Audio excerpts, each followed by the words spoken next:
Aleluia, glória a Deus. Você está feliz de estar aqui nessa manhã, meu irmão? Aleluia. O Senhor é bom, o tempo todo, em todo o tempo o Senhor é bom. Amém? Meu irmão, eu vou ser bem breve aqui.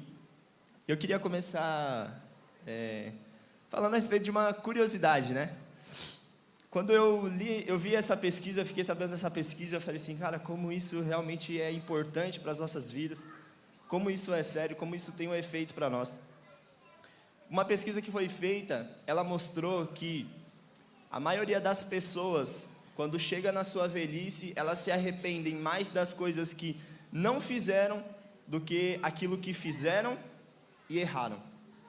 Então, a maioria das pessoas, elas vão se arrepender não daquilo que fez e errou, mas daquilo que não fez, daquilo que deixou de fazer. Então, como se arrepender mais de algo que você não fez do que aquilo que você fez? Porque muitas das vezes nós enfrentamos algumas coisas, nós não tomamos decisões, e aí depois a gente se arrepende e pensa, cara, devia ter feito, poderia ter feito, teria que ter sido naquele tempo. Então, muitas das vezes, talvez por falta de coragem, talvez por falta de saber como que vai ser o caminho à frente, seguindo adiante em uma decisão, nós deixamos de tomá-la. Mas eu quero te encorajar nessa manhã. Faça aquilo que tem que ser feito. Faça aquilo que tem que ser feito. Tome decisões, tome escolhas, avance. Amém? Então, eu queria trazer aqui nessa manhã a história de José. Todos nós sabemos, e eu vou ser bem breve, vou só passear por cima, não dá para contar tudo, né, para não prolongar o tempo. E minha esposa, ela falou que está sem celular. Eu falei, amor, 10 minutos você me manda mensagem. Ela falou, amor, estou sem celular, mas eu vou prestar bastante atenção aqui, amém? Então vamos lá. Nós sabemos quem foi José. Então, passando um pouco adiante da história dele, José, ele teve 2 sonhos. E Deus entrega esses 2 sonhos para José. Quando Deus entrega esses sonhos para José, José vai e conta para os seus irmãos, conta para o seu pai, e ali dá um play no propósito dele. Começa a dar um play, as coisas começam a ficar meio agitadas para José. Ele ainda é novo, mas as coisas começam a se movimentar. Então os irmãos dele trai ele é vendido como escravo. E aí eu acredito, se a gente se colocar no lugar de José, a gente dá para imaginar o tamanho do trauma que José ele sofreu nesse momento, de ser traído pelos próprios irmãos, ser vendido como escravo. Já não basta ser traído, né? Se fosse apenas uma traição, ele ainda foi vendido como escravo, ainda para ter uma vida pior ainda. Então ele vai e ele é vendido como escravo. Ele acaba parando na casa de Potifar. Potifar, ele era um capitão da guarda de Faraó. E ele acaba virando governador daquela casa. Ele vira o gestor da casa. Potifar coloca ele como gestor da casa. Então vem a Patifona, que é a mulher de Potifar, né? Vamos chamar ela de Patifona. Então vem a Patifona e ali arma um cenário contra José, e ele acaba sendo preso. Então nós já vemos 2 passagens aqui de José. Primeira, ele é traído pelos seus irmãos. Depois ele cai em uma armadilha da Patifona, a mulher de Potifar. E agora ele vai preso. E quando ele foi preso, ele se torna ali governador também, responsável pelo presídio, pelos presos de lá. Algo impressionante que acontece com José. Toda circunstância, toda dificuldade, tudo aquilo que ele passa, ele termina governando. Então ele revela 2 sonhos, do copeiro e do padeiro. E aí, desses 2 sonhos que ele revela, um morreria e o outro voltaria a servir. E aí acontece de acordo com que José ele interpreta ali. Então o Faraó, ele tem um sonho também, ninguém sabia interpretar. E aí o copeiro vai e fala, intercede ali por José e fala assim, cara, tem um cara lá que quando ele interpretou 2 sonhos aconteceu, eu voltei para cá, o outro morreu, então você podia chamar ele, né, conjecturando. E aí acaba que acontece isso. nós podemos ver então 3 cenários aqui da vida de José. O primeiro cenário, ele é vendido pelos seus irmãos, ele é traído pelos seus irmãos, ele sofre um trauma. No segundo cenário, ele é enganado pela mulher de Potifar. E aí ele vai no terceiro cenário, onde ele está numa cadeia, onde ele vai preso. Amém? E nesses 3 cenários nós podemos observar, se você for a fundo na história, você vai ver que nas três vezes isso acontece. Deus, ele era com José. Fala assim para a pessoa que está ao seu lado: Deus era com José. Então o primeiro passo para a gente ser próspero nos momentos difíceis é: se Deus é conosco, Deus está sendo com você nas suas finanças, na sua empresa, na sua área, no seu ministério. Porque até no nosso ministério, irmão, nós precisamos de Deus. Não adianta servir a igreja sem servir a Deus.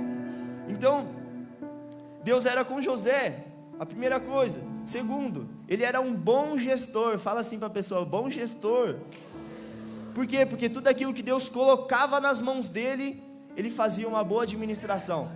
Ele cuidava de uma forma excelente. É por isso que nós temos aqui também o Dodecá, para nos ensinar isso. Porque isso também, uma boa administração, ela é de Deus. E o terceiro ponto é que José, ele entendeu o tempo de Deus em todas as circunstâncias.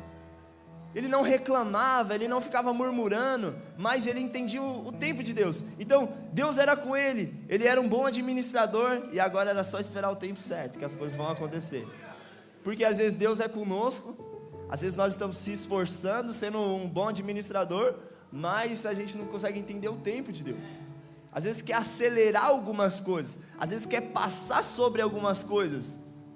Teve um rapaz que eu estava atendendo no meu salão, e ele falou assim: Alan, por que você não faz isso, por que você não faz isso, por que você não faz aquilo? Eu falei: cara, se eu fizer isso que você está falando, é muito bom, mas não é o tempo agora de fazer isso.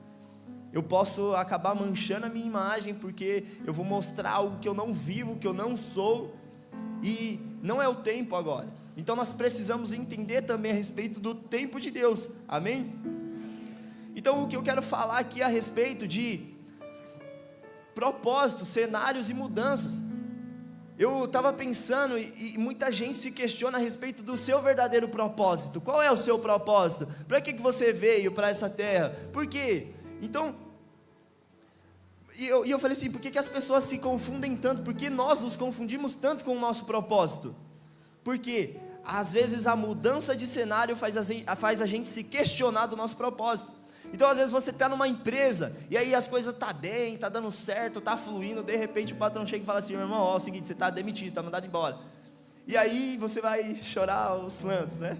Senhor, o que aconteceu? Pai, por que isso? Senhor, por que aconteceu isso? Por que aconteceu aquilo?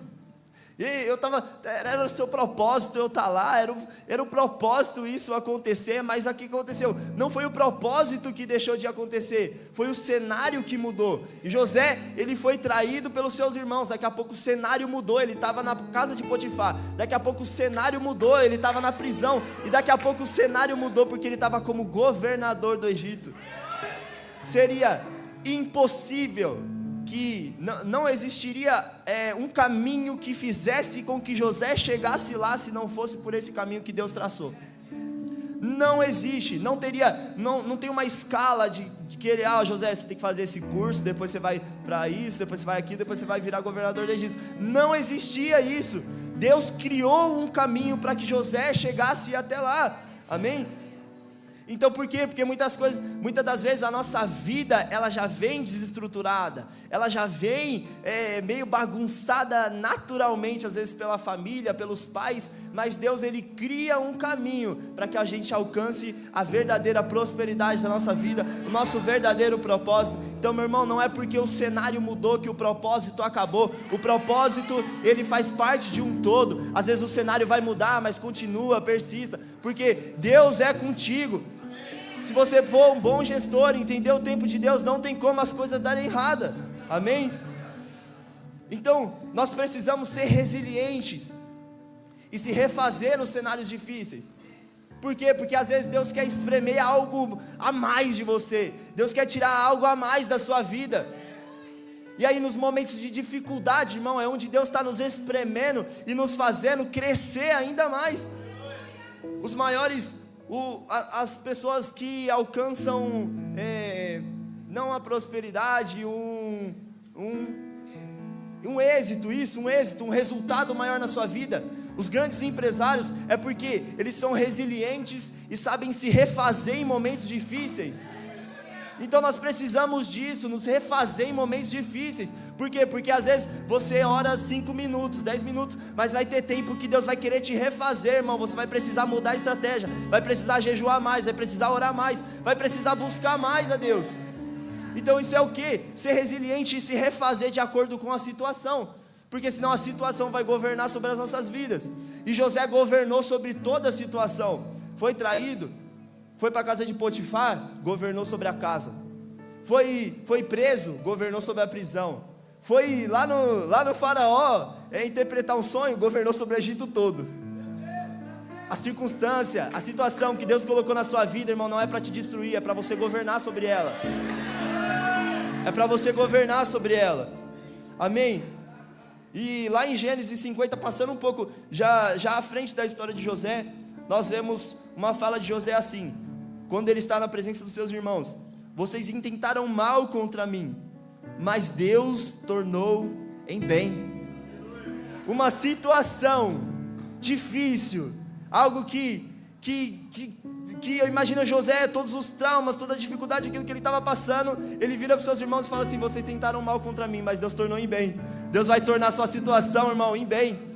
Às vezes algo difícil que você está passando, às vezes pode ser algo doloroso que você está passando, mas no final disso tudo, irmão, Deus vai tornar em bem. Você vai ver, você vai testemunhar para outras pessoas, você vai curar outras pessoas, amém? E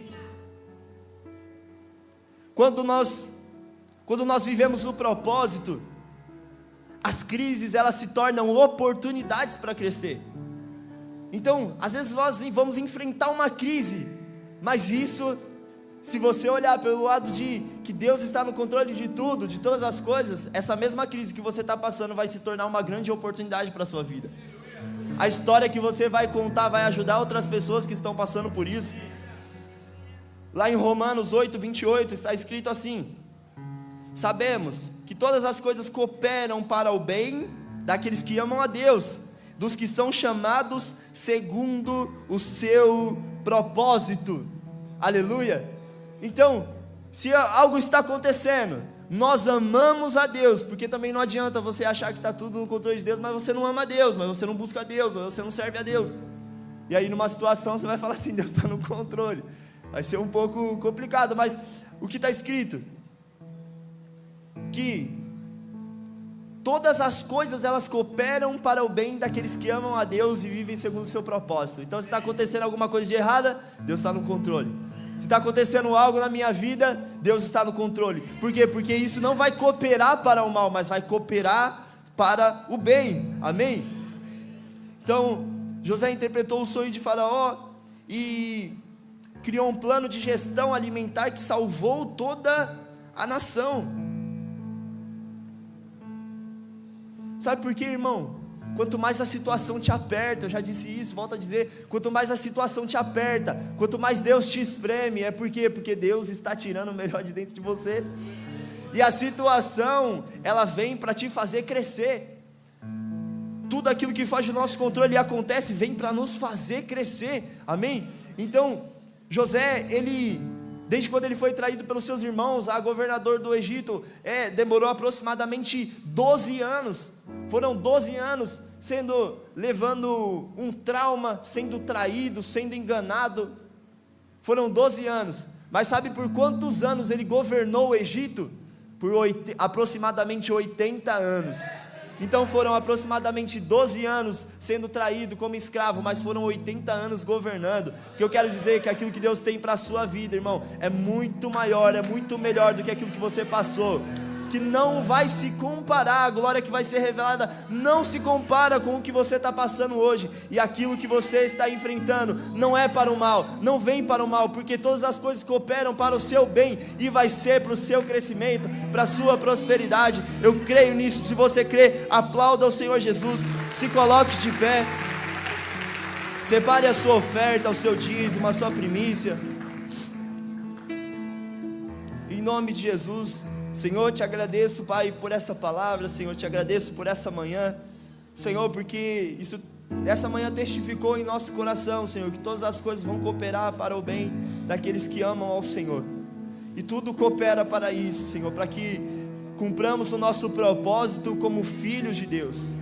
Em nome de Jesus, Senhor, que o Senhor abençoe o lar, a família, a casa de cada um que está aqui nessa manhã. Senhor, que a prosperidade seja tão abundante, Senhor, ao ponto, Pai, de dividirmos com outras pessoas, Senhor. Em nome de Jesus, Pai, que os lares sejam abençoados, que as famílias sejam prósperas, que não haja escassez no meio do teu povo, Senhor. Que não haja aquele, Senhor, que padece por necessidade, Senhor, mas que seja transbordante. Em nome de Jesus, Senhor. Amém. Aleluia. Pode trazer sua oferta.